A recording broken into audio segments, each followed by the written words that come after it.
Hey guys, and welcome back to Seiya no Yuta. Um, yeah, I think the game's finally starting to get to me because I had last night. I had my first nightmare in literally years. Must be reading too much of this, and I've been watching a lot of scary movies, but oh well, happens I guess. It's pretty bad, but we'll manage. So what happened last time? We went back to Koji where Dr. Tanba found him in the well. Then they found a secret passageway which showed Dr. Odai's secret underground layer thing full of occultish stuff. It also confirmed that he was dead by suicide. And then I think we fainted. I think that's where we are. So let's just get right into this. When he awakens, Koji finds himself lying on something dry and soft. A bed is a bed, he thinks to himself, even one that smells of mold and dust, and especially after having slept in cold mud all night. There are no lights hanging from the ceiling, but the soft, warm light of a lamp fills the room. A room devoid of furnishings, Koji realizes that he's in Odai's cabin, in the ground floor bedroom that he'd searched before getting pushed into the well. There's our savior. Creepy savior. When Koji turns his head to face the voice, he sees Ryoko sitting in a chair against the wall, expressionlessly studying the pile of documents on the table in front of her. She must have brought them up from Odai's underground lab. As she examines the papers by the light of the lamp, she occasionally takes bites of the sandwich she has in her free hand.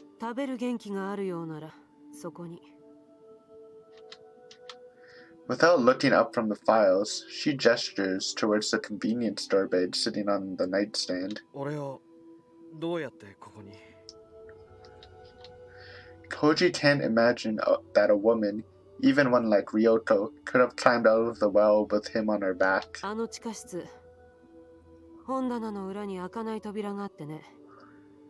Ryoko mutters, as though talking to herself. Taking care not to let her explanation interfere with her reading or eating, she continues.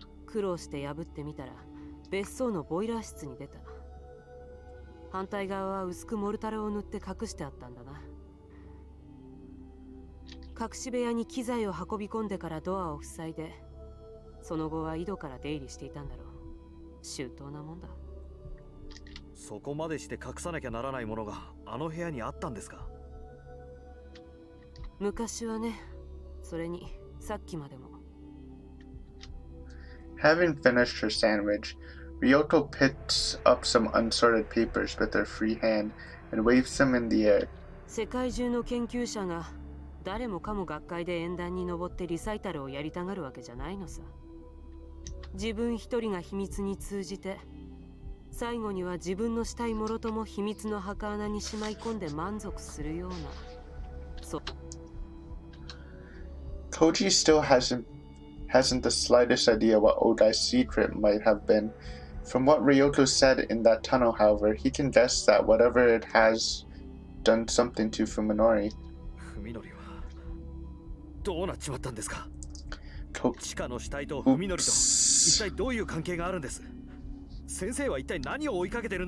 My bad. Fuminori, what just happened to him? Koji asks desperately, no longer caring who he gets answers from. What does Fuminori have to do with that dead body down there? Just what is it that you're after?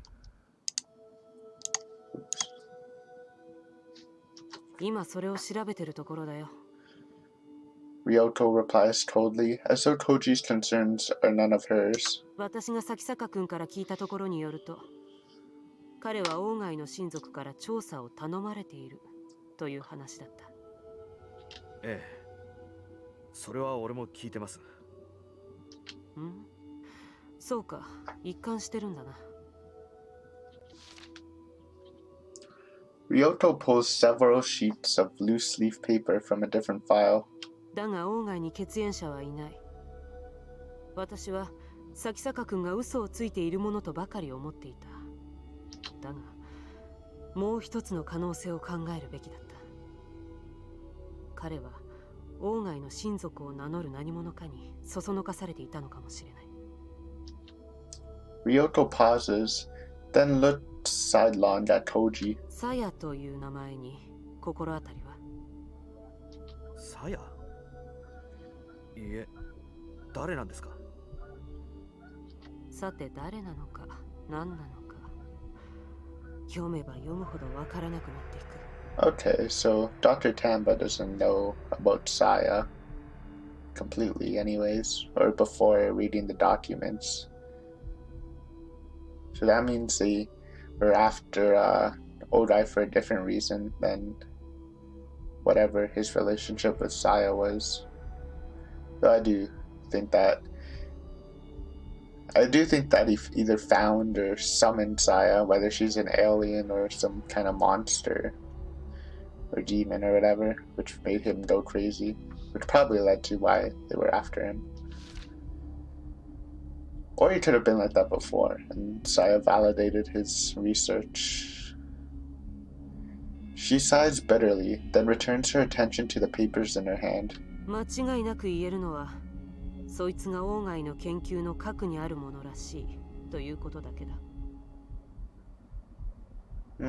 Classic train.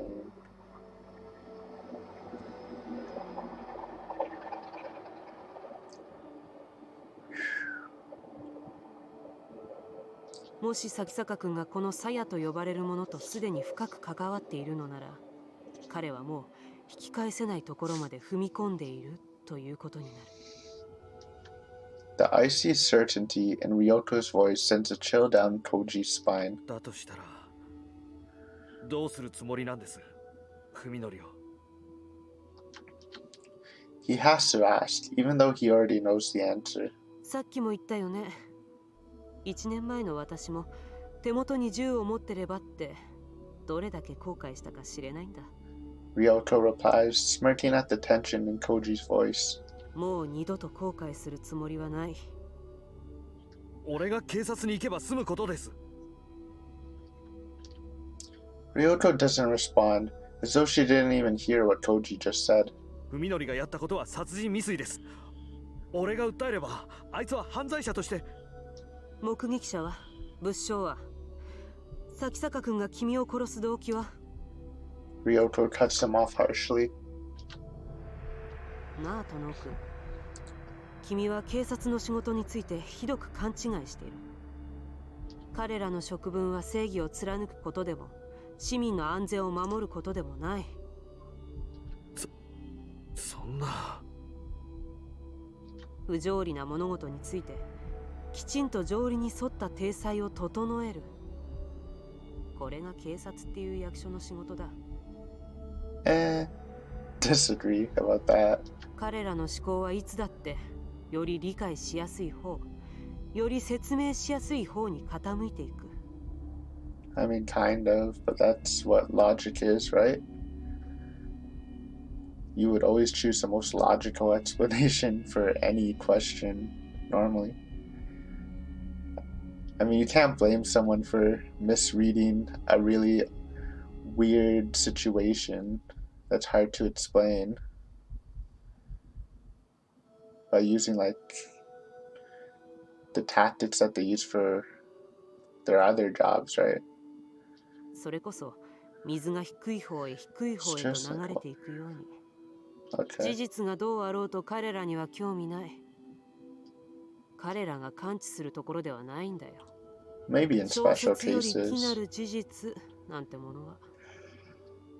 Or if they're corrupt. そこまで決めつけることないでしょ。Yeah. 話してみなければわかりませんよ。You tell her, そ Koji. う、わからない。そこが問題だ。Ryoko states as she pulls another sandwich out of her bag. She hasn't spared Koji a second glance since looking at him earlier. Even while talking, her attention is always focused on the papers in front of her. 君が錯乱した親友の手で井戸に落とされたと主張する。すると、警察はあと2つばかり真実の候補を用意するだろう。君が狂言自殺で親友を陥れようとしてるとか、あるいはもっとシンプルに、事故で井戸に落ちた君が錯乱して親友を疑ってるとか、この3案のどれかが捜査っていうレースで勝ちを競うわけだ。勝ち馬は誰にもわからない。I mean, yeah. I don't know if this is trying to make a statement or it's just her character. But obviously you can't just believe what someone says. You have to look at it at all こ angles. んな博打に君は寝台潰すまでかける気かい？ But yeah, I guess as a personal outlook, and you actually know the truth, if they do rule it out as something else or look into other stuff, then you'd be pretty pissed. Koji has no response. Can he really logically explain the events that led Fuminori to do what he did? How can he convince everyone else that when he doesn't even understand it himself? そして一番の問題は、 Ryoko says calmly, cutting into Koji's thoughts. 君がそういうランチキ騒ぎに手こずっている隙に、先坂文則を追い詰めるチャンスを逃すことだよ。身辺で火の手が上がれば、彼は手遅れになる前にさっさと姿をくらますだろう。She pauses to take a bite of her sandwich before continuing. 私が鴎外を取り逃がしたようにね。A heavy silence falls upon them, with only the soft rustle of pages turning in Ryoko's hands, marking the passage of time. 教えてくださいよ、先生。 Koji says, his hushed voice breaking through the quiet. あなたが警察を差し置いてまで処刑しようなんて思うほど、そこまで許しがたいことって何なんです？ That's what I want to 鴎外って人 know. はあの地下室で何をやってたんですか？ Let's get some backstory here. Once again, Ryoko totally ignores Koji's question. This time, however, Koji doesn't back down. He keeps staring at her relentlessly as she continues to silently immerse herself in the documents. After some time, Ryoko rearranges the papers in her hands and sets them aside. As though having come to some conclusion, she then finally turns her whole body towards Koji. なあ、殿君。 Now that she's finally facing him, Ryoko affixes Koji with a firm stare that belies the calmness of her voice. 君はここいら辺で降りた方がいい。ナスカ日光の温泉でゆっくり羽を伸ばして、何もかも忘れる気になってから東京に戻ってきなさい。忘れろと。 After disbelievingly repeating Ryoko's command, Koji feels quiet yet irrepressible anger rising within him. 近江は俺の恋人でした。文則は俺の親友でした。それを忘れろと。そうだ、忘れろ。これは提案じゃない。警告だ。 Ryoko replies coolly, rebuffing Koji's anger. 今まではどうであれ。これからの君の人生に、その二人は一切関わりを持たないだろう。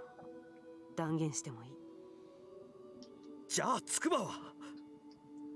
Koji practically shouts. 彼女はどうなる？あの子は電話口で俺に助けを求めてた。どこかでひどい目に遭わされてたんだ。そりゃ何十時間前の話かね。私が君を助けてから何時間経ったと思う？そうでなければ、井戸の中の君があと何時間持ったと思う？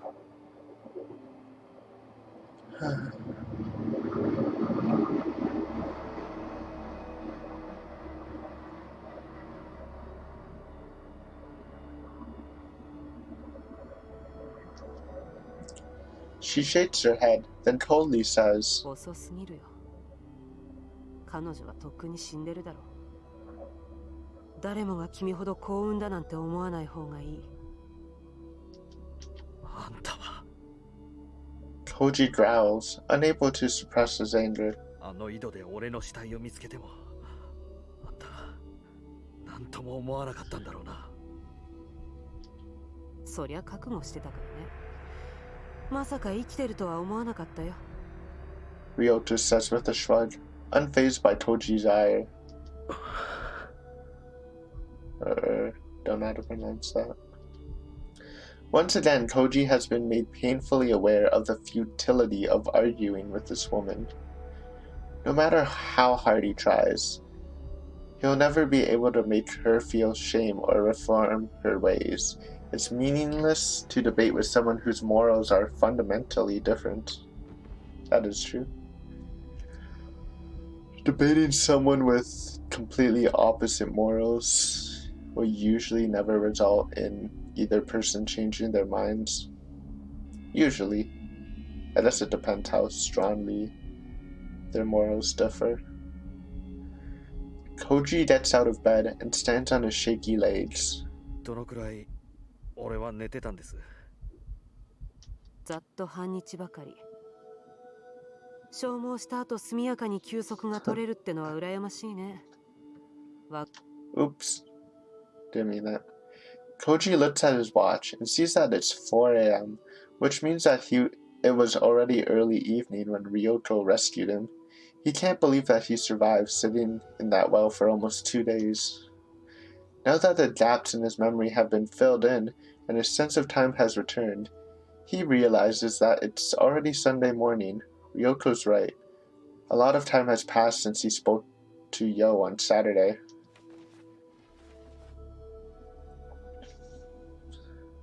Koji grabs a sport drink and 2 jellied nutritional snacks from the pack of food that Ryoko brought, then heads for the door.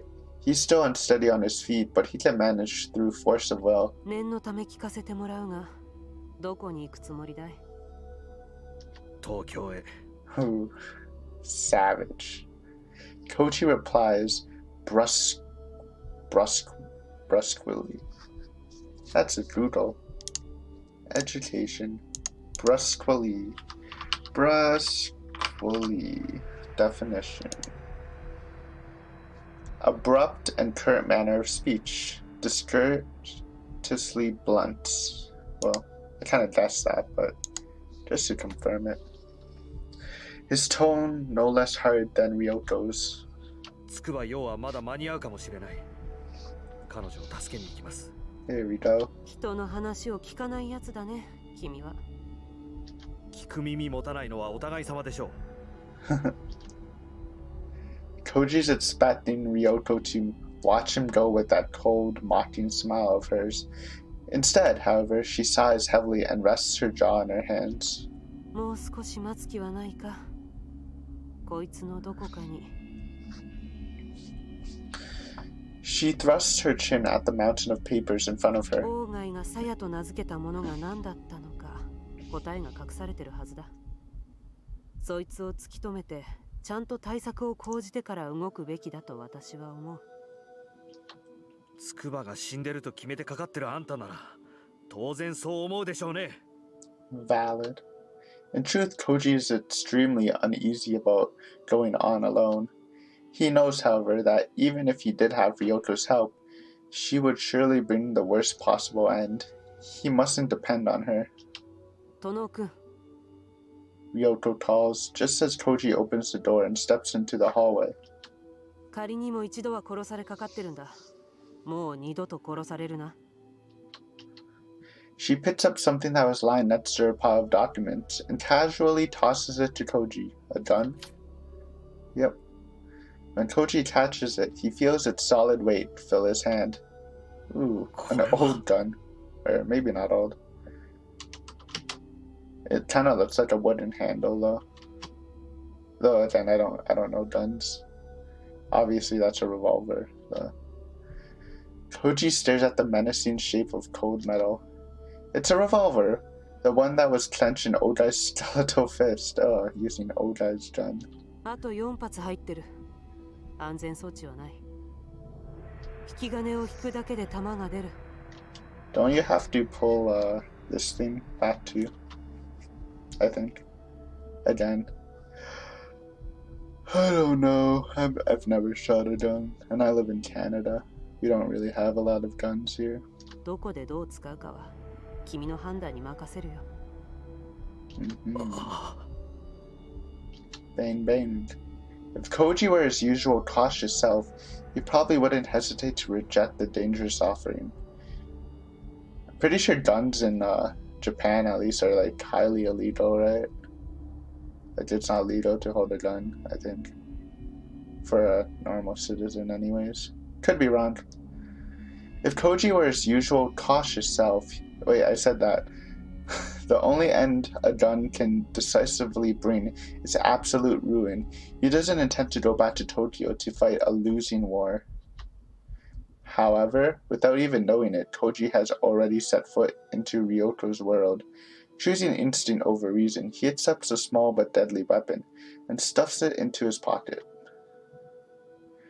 There is no question that Koji intends to save Yo and bring Fuminori to answer for his sins.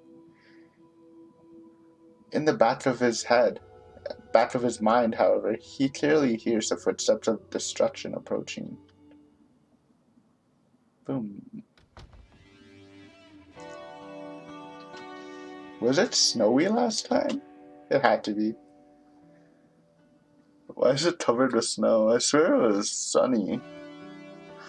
I could be wrong. That was like a week ago. I recorded that. Oops. When he steps out of the cabin's front door, Koji shivers at the cold of the dawn forest. The freezing wind sweeping across the front yard is like knives against his skin. He can't believe that the outside air is even colder than the mud at the bottom of the well. The cold of night must have been lessened by the stagnant air filling the cramped space. If he'd been exposed to this intense chill all night long, he would surely have frozen to death.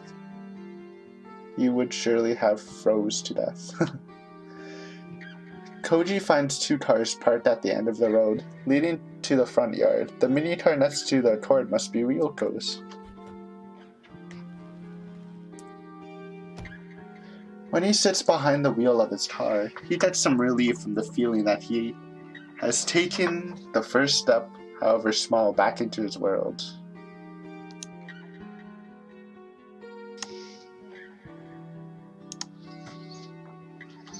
He takes a small sip of the sports drink, wetting his parched throat, then washes down some Jell-O.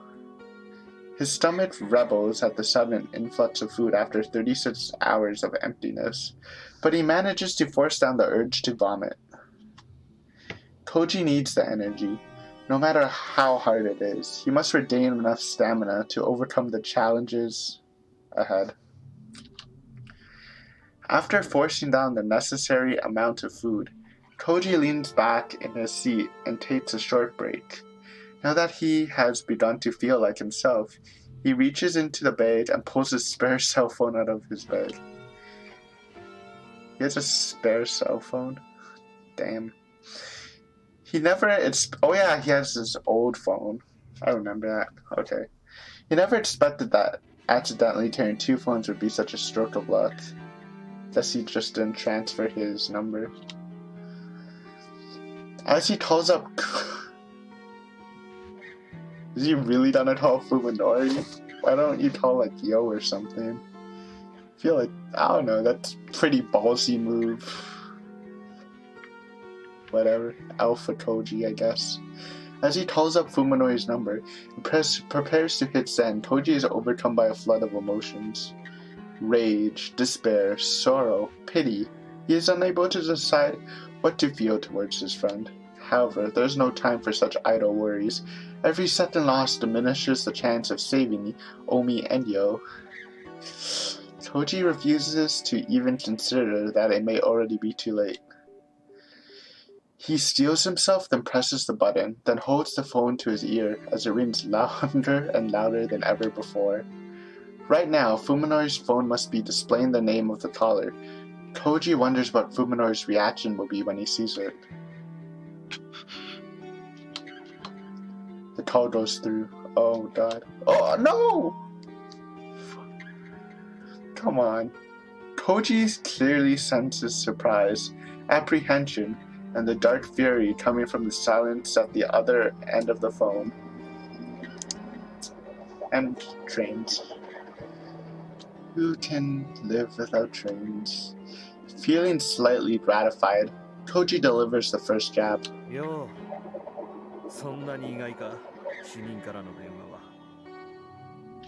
驚いたね。どうやって As Koji is about to answer, an idea suddenly flashes through his mind. 井戸の底に仕掛けがあったのさ。地下の隠し部屋に Oh, 行く he's ため saying の it all. Without talking about Tanba, I guess. Koji says as a plan forms rapidly in his head. He pauses to let that sink in, then with the satisfaction of having taken the initiative filling his voice, says, 会えたぜ。大貝正彦と。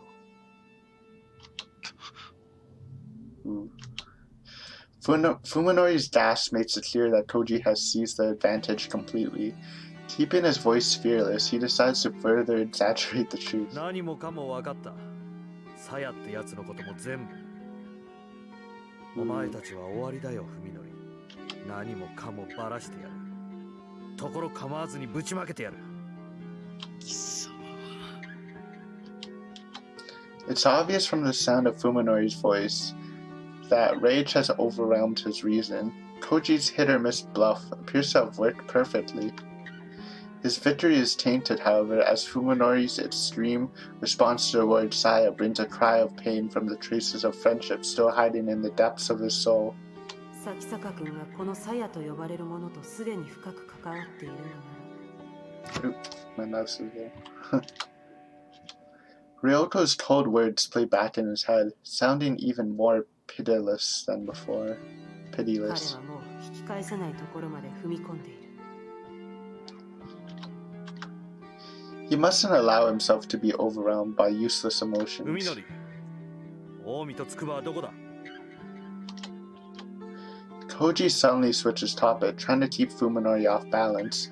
It all comes down to this. 俺にだって情けはある。お前の出方。 Oops. お前がこれ以上誰も傷つけないというのなら、俺にしたことは忘れてやる。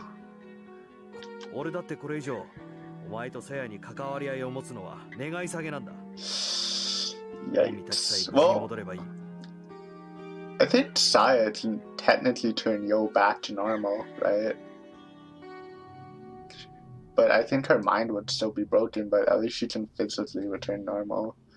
Omi, on the other hand, is, yeah. Fuminori's voice trails off, but it's obvious that he's desperately trying to decide whether or not he can trust Koji's words, and whether or not there's been room for negotiation. Fuminori has been called out, and now it's time for him to show his hand.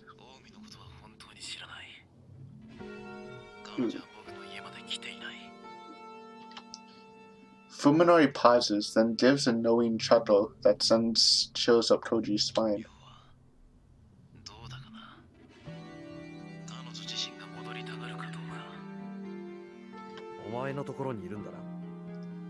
So, I don't know.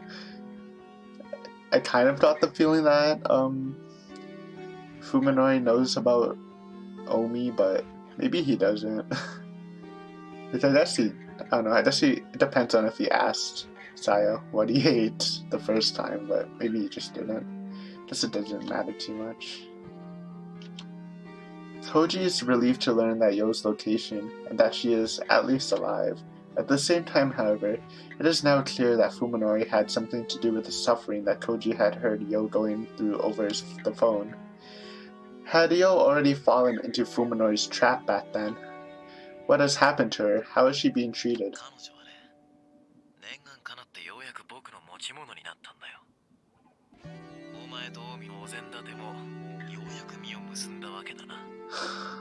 Come on, bro.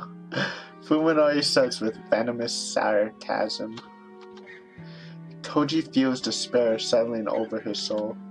How much lower will this man go, Koji wonders. Yeah, he's pretty done.